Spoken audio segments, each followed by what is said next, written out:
물은 과일과 채소에 있는 수분처럼 효소와 각종 원소들을 몸으로 운반하지 못한다.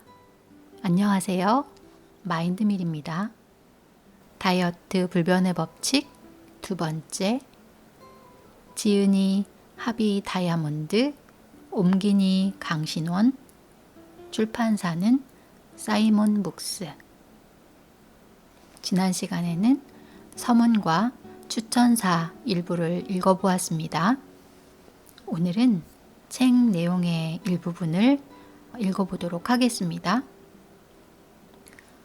지금 당장 다이어트를 멈춰라. 독혈증에 대해 들어보셨는가? 독혈증은 자연위생학 주창자들이 사용했던 용어로 존 틸튼 박사가 처음으로 사용했다. 현대 과학에서는 현재 신진대사 불균형이라고 해석하고 있다. 몸은 조직의 생성과 해체를 통해 균형을 이루도록 매우 정밀하게 만들어졌다. 그런데 이 균형이 깨지는 것이 바로 신진대사 불균형이다. 아주 오래전 1926년 틸튼 박사는 독혈증 해설이라는 제목의 책을 썼다. 이 책은 내가 읽었던 모든 다이어트 책과는 달랐다. 이 책은 무엇이 잘못되었고 왜 잘못되었으며 무엇을 해야 하고 어떻게 해야 하는지 가장 쉽게 설명하고 있었다. 나는 처음으로 나의 뒤뚱거리는 걸음을 정상인의 걸음으로 바꾸는데 성공할 수 있을 거라는 강한 느낌을 받았다. 비록 이 책은 건강에 관한 전반적인 주제를 다 다루었지만 매우 구체적으로 살이 찌는 이유에 대해 내가 궁금해했던 모든 것을 말해주었다. 틸튼 박사의 책은 자연위생학 분야에서 걸작으로 간주된다. 간단하게 말하면 이렇다. 독혈증이 비만의 원인이 된다는 것이다. 몸에 독소가 없는 상태를 유지하면 평생 날씬한 몸매를 유지할 수 있다. 몸의 과잉 독소가 비만의 근본 원인이기 때문이다. 그러면 독혈증이란 무엇이며 그것은 어디에서 오는가? 그리고 그것을 없애는 방법은 무엇인가? 자연위생학에 따르면 독혈증은 두 가지 경로를 통해서 몸에서 생성된다. 정상적인 신체의 활동에서도 생성되지만 우리가 전혀 알지 못하는 경로를 통해서도 생성된다. 둘 다 제거하려면 우리 인간에게 엄청난 에너지가 필요하다. 몸속의 독소를 빼내는데 쉬울 리가 만무하다.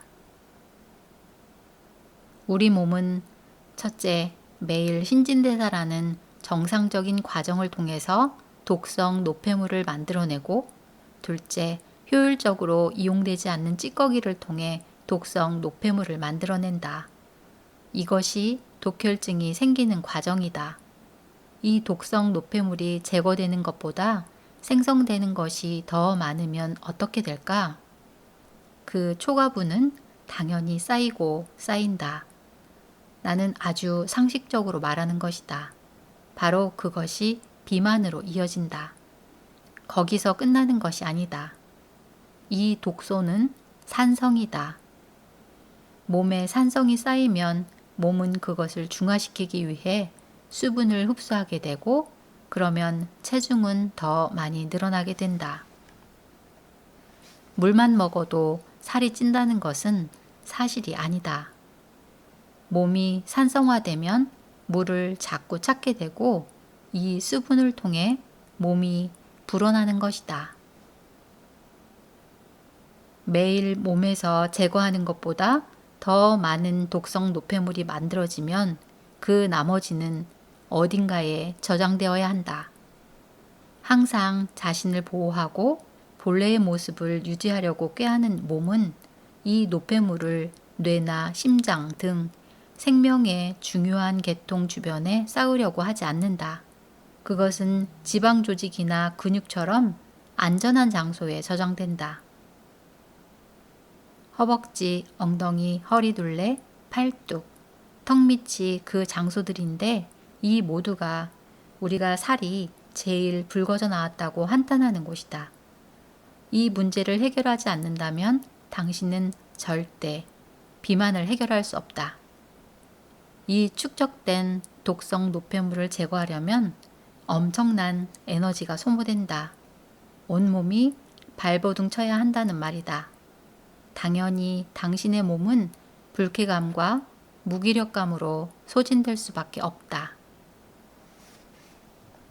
틸튼 박사가 80여 년 전에 독자들에게 알리고자 했던 것이 바로 이것이다. 그것은 비밀에 쌓인 것이 아니라 단순한 생리적 현상이다. 조금만 생각해 보면 아주 단순한 원리이자 진리인 것이다. 상황을 통제할 수 있는 사람은 누구나 그것을 자신이 원하는 대로 조정할 수 있다. 독혈증을 이해하는 것이 먼저 중요하고 몸에 이미 존재하고 있는 독성 노폐물을 제거한 다음 그것이 제거 속도보다 빨리 쌓이지 않도록 보살피기만 하면 되는 것이다. 똑똑한 당신은 이 말을 이해했을 것이다.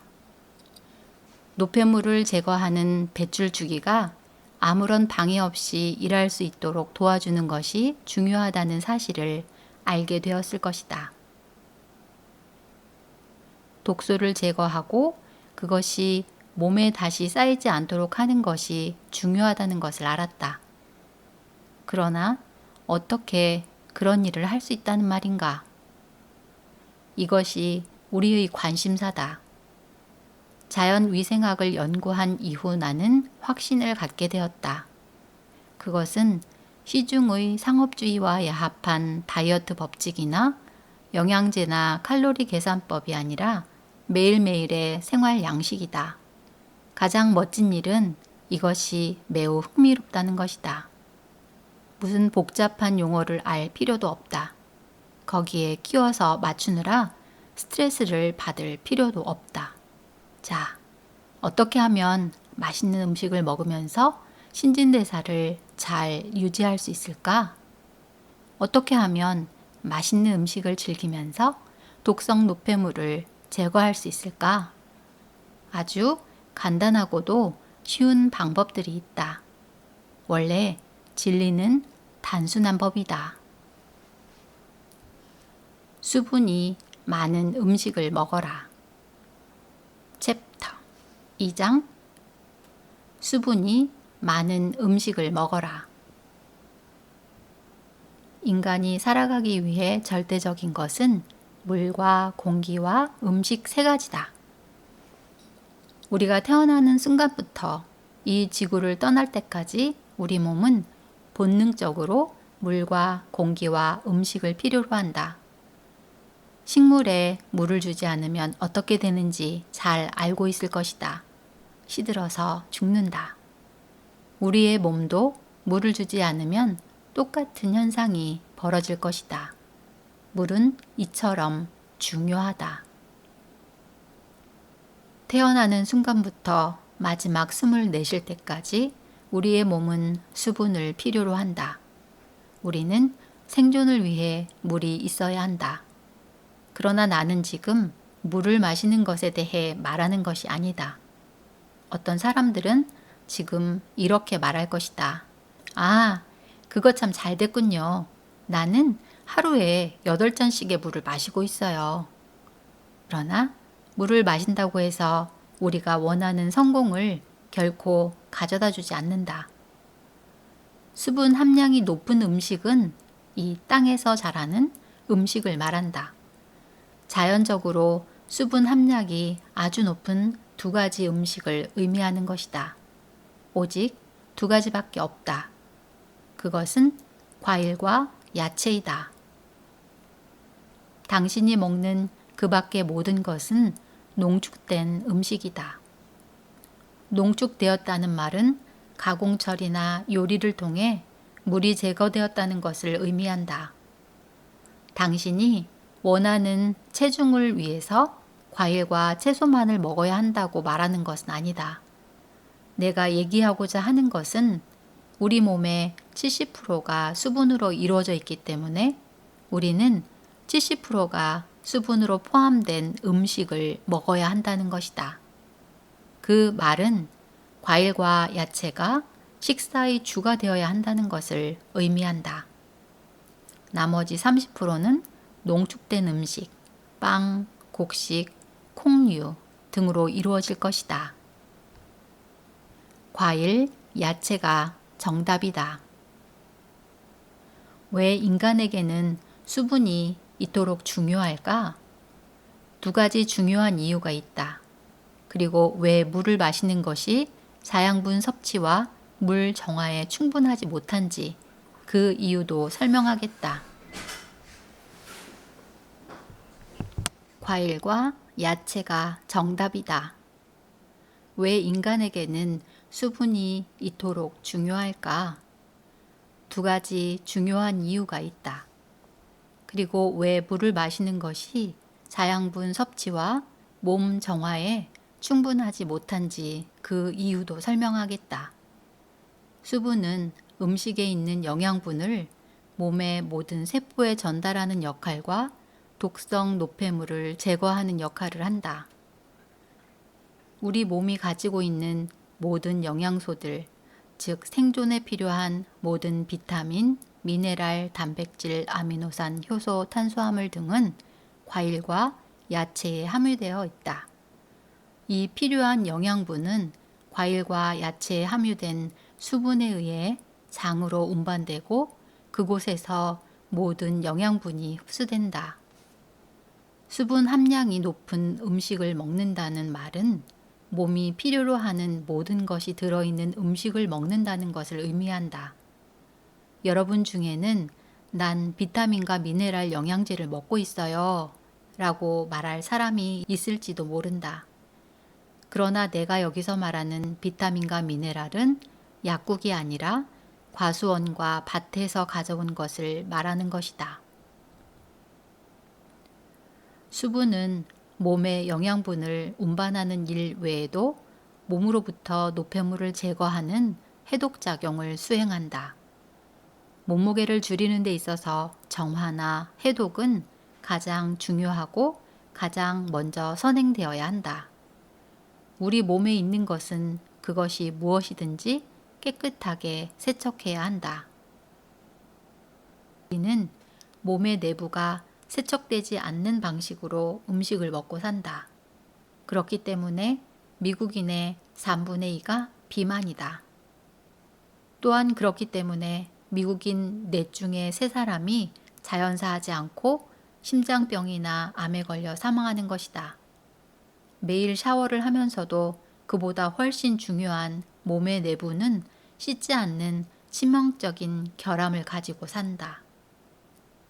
유일한 해결책은 수분 함량이 높은 음식을 먹는 것이다. 물을 마시는 것은 소용이 없다. 이것이 중요하다. 의사들은 하루에 2리터나 3리터의 물을 마시라고 충고한다. 몸에 수분을 공급하고 불순물을 걸러내야 하기 때문이라고 한다. 물론 맞는 말일 수도 있다. 그러나 그것은 근본적으로 틀렸다. 왜냐하면 물은 과일과 채소에 있는 수분처럼 효소와 각종 원소들을 몸으로 운반하지 못한다. 우리 몸의 순화계통의 모든 기능은 이 수분이 정기적으로 공급될 때 가장 쉽게 이루어진다. 그러나 그것은 근본적으로 틀렸다. 왜냐하면 물은 과일과 채소에 있는 수분처럼 효소와 각종 원소들을 몸으로 운반하지 못한다. 무엇이 맛이 좋은지만 생각한다면 몸을 세척하거나 독소를 제거할 수 없을 것이다. 혀끝이 좋아하는 음식만 먹으면 독소가 쌓이고 살이 찌는 것이다. 음식을 즐기지 말라고 하는 것이 아니다. 맛 좋은 음식을 먹되 몸이 원하는 것을 먹으라는 것이다. 내가 말하고자 하는 것은 수분을 많이 함유한 음식, 과일과 채소, 수분을 많이 함유한 음식 70%, 농축된 음식 30%의 비율의 식단 개념을 갖자는 것이다. 과일과 야채는 여러분이 상상하는 것보다 훨씬 더 많은 것을 선물로 줄 것이다. 이 모든 것은 간단한 한 문장으로 요약될 수 있다. 날씬한 몸매로 활력이 넘치고 원기왕성하게 살아있길 원하면 살아있는 음식을 먹어야 한다. 그것을 알기 위해서 박사 학위를 딸 필요가 없다. 살아있는 몸은 살아있는 음식으로 만들어진다. 살아있는 음식은 수분 함량이 많은 음식이다. 수분이 많지 않다면 그 음식은 살아있는 것이 아니다. 매일 먹는 음식의 대부분이 가공 처리되었거나 변형된 음식이 차지한다면 그것이 우리 몸에 어떤 영향을 미치게 될 것인지 당신의 상상력에 맡기겠다. 과일과 야채에는 수분이 엄청나게 많다. 다른 음식들은 모두 농축되어 있다. 요리나 가공 처리되는 과정에서 수분이 거의 다 빠져나가기 때문이다. 물에 대해서 한 가지 더 말할 것이 있다. 이것은 아주 중요하다. 식사를 하면서 물을 마시는 것은 몸을 아주 쇠약하게 한다. 많은 사람들이 음식을 먹으면서 동시에 물을 마신다. 이것은 좋은 습관이 아니다. 왜냐하면 위에는 음식을 분해하는 소화액이 있다. 음식을 먹으면서 물을 마시면 그 물은 소화액을 희석시켜 음식이 제대로 소화되는 것을 막는다. 이것은 또한 섭취 주기와 동화 주기를 크게 방해하고 엄청난 에너지 손실을 초래해 결과적으로 가장 중요한 배출 주기에 악영향을 미치게 된다. 요약해보자. 수분 함량이 높은 음식을 먹으면 우리 몸속에 있는 독성 노폐물이 씻겨나가고 당연히 몸무게는 줄게 된다. 나는 배출 주기가 체중 감소에 있어 얼마나 중요한지를 몇 번이나 강조했다. 이것은 세상에서 증명하기 제일 쉬운 일이다. 그리고 당신이 일주일만 실천해 보면 바로 증명될 것이다. 내가 말했지 않은가? 눈으로 보는 것이 살아있는 증거라고. 이제 우리 몸에서 독소를 제거하는 데 중요한 두 번째 이야기를 해보자. 이것은 또한 수분 함량이 높은 음식만큼 중요하다. 그것은 음식을 어떻게 섞어 먹느냐에 관한 문제다. 음식을 어떻게 섞어 먹느냐가 다이어트에 중요하다? 처음 듣는 말이라면서 당신은 고개를 갸우뚱 할지도 모른다. 그러나 곰곰이 생각해보라. 자연 속의 동물들은 음식을 아무거나 섞어 먹지 않는다. 그것이 그들이 건강한 이유다. 인간과는 다르다. 우리는 닭고기든 소고기든 손에 잡히는 것은 무엇이든 다 먹는다. 그것도 섞어서 우걱우걱 구겨 넣는다. 소는 어제도 풀을 먹고 오늘도 풀을 먹는다. 수천만 년을 그렇게 살아왔다. 사자는 어제도 고기를 먹고 오늘도 고기를 먹는다. 수천만 년을 그렇게 살아왔다. 그렇다면 소가 갑자기 고기와 풀을 섞은 다음 스파게티와 햄버거와 핫도그를 섞어 먹는다면 소의 몸이 적응할 수 있을까? 사자가 갑자기 고기에다 풀을 섞은 다음 오렌지 주스와 피자와 치킨을 섞어 먹는다면 적응할 수 있을까? 단호하게 말하겠다. 인간은 여러 가지 음식을 섞어 먹으면서 진화해 오지 않았다. 섞어서 먹으면 먹을수록 당신은 살이 찌고 병이 걸린다. 왜 그럴까? 음식은 섞으면 섞을수록 쉽게 부패하고 독성 물질을 뿜어내기 때문이다. 인간은 그 독성 노폐물을 대변과 소변, 그리고 호흡과 땀구멍 등으로 배출하기 시작한다. 살아야 하기 때문이다. 그렇다면 다 배출하지 못한 노폐물은 그렇다. 바로 지방에 저장한다. 노폐물이 혈관이나 뇌로 가면 사망하기 때문이다. 현명한 우리의 몸은 노폐물을 일단 지방에 저장했다가 나중에 배출하려는 몸의 자기 방어 기능을 작동시킨다. 지방도 힘들다. 노폐물이 너무 많기 때문이다. 그래서 친구에게 도움을 요청한다. 친구가 누구일까? 그렇다. 바로 수분이다. 수분과 지방은 서로 힘을 합쳐 독성 물질을 안전하게 가둔다. 기회를 보았다가 배출해 버릴 결심을 한다. 그런데 다음날 또 독성 물질이 들어온다. 지방은 다른 지방 친구와 수분 친구들에게 도움을 요청한다. 당신의 몸은 이제 지방과 수분이 가득한 몸이 되었다. 바로 그것이다. 당신이 살이 찌는 이유는 바로 그것 때문이다. 너무 단순하지 않은가? 적게 먹고 운동을 많이 하는 것이 살 빼기 기본이라고 교육받은 사람들에게 이 원리는 다소 생소할 것이다. 그러나 음식 배합의 중요성은 지난 100년 동안 지속적으로 주장되어 왔다. 모든 사람이 많은 에너지를 갖기 원한다. 몸에서 가장 에너지가 많이 소모되는 곳은 어디일까 생각해 보라. 다리 근육일까? 뇌일까? 심장일까? 틀렸다. 그곳은 바로 소화기관이다. 점심 식사 후에 졸리고 힘이 처지는 경험을 모두 해보았을 것이다. 왜 그럴까?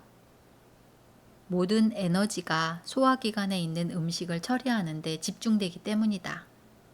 달리거나 수영하거나 자전거를 타는 것보다 더 많은 에너지가 소화에 소모된다. 사실상 음식을 소화하는 것보다 더 많은 에너지가 소요되는 것에 이름을 댈 수가 없다. 믿을 수 없는가? 가장 중요한 몸의 독소를 제거하기 위해 에너지는 반드시 필요하다. 몸으로부터 독성 노폐물을 규칙적으로 배출할 수 있다면 살은 저절로 빠진다. 그 빠진 몸무게는 다시 늘어나지 않을 것이다. 배출에는 많은 에너지가 필요하다. 배출 주기도 아주 중요하다. 우리의 몸은 에너지의 협조 없이 독성 물질을 제거할 수 없다. 우리가 우리의 몸을 사랑한다면 에너지를 꾸준히 공급해야 한다. 이것이 몸을 건강하게 하고 군사를 없애주는 해답이다. 독소 제거를 위해 몸이 사용할 수 있는 충분한 에너지를 지니는 것이다. 한 번에 한 가지만 먹어라. 음식 배합의 원리는 이것이다. 반드시 기억하길 부탁한다. 우리 몸은 위에서 한 가지 이상의 농축 음식을 동시에 소화할 수 없도록 만들어졌다. 이것은 아주 단순하다. 그러나 중요한 말이다. 농축 음식이 무엇을 의미하는지를 기억해야 한다. 과일과 채소가 아닌 것은 무엇이든 농축되었다. 사람의 위는 한 번에 하나 이상의 농축 음식을 소화할 수 없다. 이것은 한 번에 한 가지 이상의 농축 음식을 먹어서는 안 된다는 것을 말해준다. 이렇게 간단하다. 위대한 것은 이렇게 간단하고 명쾌한 것이다. 스테이크나 생선, 닭고기를 먹고 싶다면 그렇게 하라. 어떤 살코기를 먹는다면 그것이 그 식사의 한 가지 농축 음식이라는 것을 인식하는 것이 중요하다. 그 말은 그것과 함께 다른 어떤 농축된 음식을 먹어서는 안 된다는 의미다. 감자, 밥, 국수, 치즈, 혹은 빵도 안 된다. 그러나 수분 함량이 많은 음식과는 괜찮다. 달리 말해서 스테이크와 함께 약간의 채소, 예를 들어 상추나 브로콜리와 같이 먹으라. 브로콜리나 호박을 살짝 데치거나 볶거나 튀기거나 어떤 방식이든 상관없다. 그러나 더 많이 익힐수록 더 많은 생명과 수분이 그 음식에서 빠져나간다는 것을 명심하길 바란다. 채소를 준비하고 스테이크와 채소와 함께 버무린 샐러드를 먹는다. 이렇게 먹는다고 배고파지지 않을 것이다. 당신에게 굶으라는 말이 아니다. 인간의 몸에는 특정한 생리적 법칙이 있는데 그것을 존중하라는 말이다. 그것이 전부다. 활력 넘치는 삶을 위해 없어서는 안 될 중요한 성분은 에너지다. 우리는 이미 소화 기능이 다른 어떤 신체 활동보다 더 많은 에너지를 사용한다는 것을 알고 있다. 여기에 과일이 아주 중대한 역할을 수행한다. 과일은 소화하는데 다른 어떤 음식보다 적은 에너지를 필요로 한다.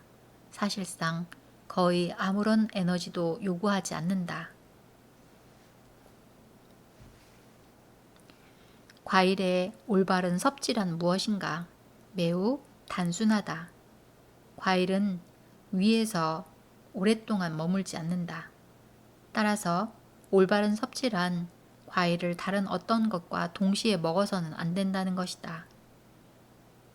또한 식사 후에 먹어서도 안 된다는 것이다. 과일을 먹을 때는 빈속에 먹는 것이 필수적이다. 과일은 수분 함량이 아주 많고 소화에 아주 적은 양의 에너지만 필요로 한다. 따라서 과일은 몸의 독소를 제거하고 체중 감소와 다른 활동을 위해 거대한 양의 에너지를 공급해주는 주요 역할을 해준다. 과일은 우리가 먹을 수 있는 가장 중요한 음식이다. 그러나 다른 음식을 먹은 다음 과일을 먹으면 많은 문제가 발생한다. 샌드위치를 먹고 그 다음에 과일 한 조각, 예를 들어 사과 한 조각을 먹는다고 하자. 그 사과 한 조각은 위를 거쳐 바로 장으로 갈 준비가 되어 있다. 그러나 그것이 샌드위치에 의해 방해받고 있다. 그 사이에 모든 음식은 썩고 발효되어 산성으로 변한다. 과일이 위에서 샌드위치와 소화액을 접하게 되는 순간 음식의 전부가 상하기 시작한다. 위 안에 단백질이란 단백질은 부패하고 탄수화물이란 탄수화물은 모두 그곳에서 발효된다. 모든 것이 산성으로 바뀌게 되면 우리는 속이 거북해지고 결국 소화제를 찾아 나선다. 이것은 쉽게 증명할 수 있는 명백한 사실이다. 아마 당신도 이미 경험했을지도 모른다. 과일과 과일 주스도 많이 먹으면 살이 찐다고 생각하는 사람들이 있다. 과일이 문제가 될 수도 있다. 그것은 앞에서 언급한 대로 열을 가했거나 다른 음식과 함께 먹었거나 혹은 식사 후에 먹음으로써 변질이 되기 때문이다. 공복에 먹은 과일은 긍정적 효과 외에는 아무것도 없다. 아침에 먹는 과일은 체중을 빠르게 감소시킨다. 그래서 아침에 먹는 사과 한 알이면 의사가 필요 없다는 말이 나온 것이다. 내가 사람들에게 배부르게 먹는 생활 습관으로도 살이 안 찐다고 하면 대부분의 사람들은 먼저 칼로리의 양에 대해 우려를 표한다. 분명히 말하지만 칼로리는 많이 가공되었거나 잘못 배합된 음식을 섭취했을 경우에만 문제가 된다. 수분 함량이 높은 음식에서 발견되는 질 좋은 칼로리는 체중 문제를 일으키지 않는다. 그 체중을 줄이는 에너지를 공급해 줄 뿐이다. 또 얘기할 때가 되었다. 내가 그 증거이고 내 말을 듣고 평생 살찌지 않고 살아가는 수만 명의 친구들이 또한 그 증거다. 딱 2주만 실천해보자. 나는 과일과 채소가 우리 몸에서 발생하는 모든 병과 비만의 해결책이라고 감히 주장한다. 왜냐하면 이들 음식들은 몸의 독소를 제거하는 가장 중요한 수단이기 때문이다. 독소 제거는 체중 감소의 제1순위라는 점은 여러 번 언급했다. 이를 활용하면 체중을 줄이고 날씬한 몸매를 평생 유지할 수 있다. 결국 자연의 법칙을 따르는 것이 중요한 것이다. 쫓기는 듯한 기분으로 실천할 필요는 없다. 이것은 고난의 행군도 아니고 배고픈 다이어트도 아니다. 이것은 억지로 따라해야 하는 법칙이 아니다. 시간을 갖고 몸의 변화를 즐겨보자. 2주만 꾸준히 실천하면 몸의 변화를 느낄 수 있을 것이다. 많든 적든 원하는 만큼만 실천하면 된다. 이 원칙을 따라해서 2주 만에 원하는 결과를 얻는 사람도 있을 것이다. 그러나 뛸 듯이 기뻐할 필요도 없다. 또한 결과가 늦는다고 낙담할 필요도 없다. 이것은 평생의 법칙이자 평생의 생활 습관이기 때문이다. 이것은 2주 혹은 4주 만에 끝내버리는 시중의 다이어트가 아니다. 영구적인 생활 양식으로 통합시켜 몸과 영혼의 맑음을 경험할 수 있는 자연의 법칙이기 때문이다. 만일 이 원리들이 이치에 맞는다고 생각되면 기꺼이 그것을 천천히 시도하라. 그것이 필요한 전부다. 당신은 많이 먹을 수 있고 음식을 즐길 수 있다. 이것은 말 그대로 함께 살 수 있는 평생의 생활 양식이다. 만일 이 원리들이 이치에 맞는다고 생각되면 기꺼이 그것을 천천히 시도하라. 그것이 필요한 전부다. 오늘은 다이어트 불변의 법칙 본문의 내용의 일부를 읽어보았습니다. 책 내용을 실천했을 때 몸이 가벼워지고 또 건강해지는 느낌을 느낄 수 있을 거라고 저도 확신을 하면서 실천을 하고 있습니다.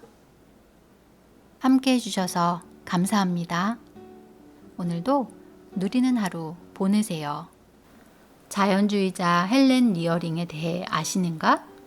그녀는 일주일에 겨우 한두 잔의 물을 마셨다고 했다. 매일 신선한 야채와 과일을 충분히 먹기 때문에 물을 마실 필요가 없다고 했다. 그녀의 남편 스코트 리어링은 죽기 한 달 전까지 장작을 뺐다. 그는 100살 가까운 나이에 병원이 아닌 자신의 시골집에서 조용하고 평화로운 죽음을 맞이했다. 헬렌 리어링은 90이 넘은 나이에도 왕성한 집필 활동을 했다.